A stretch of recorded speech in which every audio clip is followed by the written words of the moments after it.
Mantan Kepala Dinas PUPR Herman Mayori divonis pidana penjara oleh Majelis Hakim Pengadilan Negeri Palembang 1 tahun 6 bulan, sedangkan Bram Rizal 1 tahun 4 bulan. Vonis tersebut lebih rendah daripada tuntutan yang dibaca ke jaksa penuntut umum.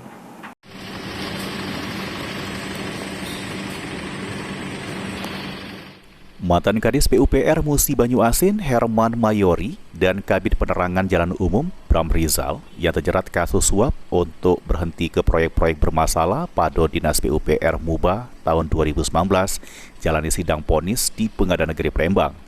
Di hadapan majelis hakim yang diketuai Hakim Fitriadi, majelis hakim baca keputusan terhadap terdakwa Herman Mayori dan Bram Rizal. Majelis hakim nilai kalau perbuatan terdakwa sudah terbukti secara sah dan meyakini bersalah sudah melakukan tindak pidana korupsi secara bersama-sama dan terbukti juru dakwaan alternatif ke-1, sehingga memvonis terdakwa Herman Mayori dengan pidana penjara selama 1 tahun 6 bulan, sedangkan terdakwa Bram Rizal 1 tahun 4 bulan. Selain pidana penjara, masing-masing terdakwa dikenakan pidana denda sebesar 150 juta rupiah, yang mana kalau tidak terbayar diganti dengan pidana kurungan selama 2 bulan.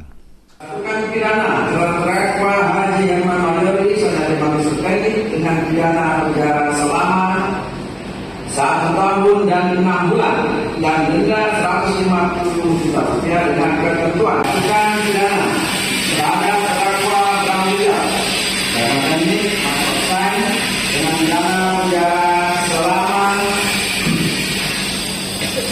1 tahun dan 4 bulan dan denda sejumlah 150 juta rupiah. Vonis tersebut lebih rendah daripada tuntutan jaksa penuntut umum yang menuntut kedua terdakwa dijatuhi pidana penjara selama 3 tahun untuk Herman Mayori dan 2 tahun untuk Bram Rizal. Sesudah mendengar vonis dari majelis hakim, kedua terdakwa lewat penasihat hukumnya masih pikir-pikir atas putusan tersebut. Lutfi, PAL TV.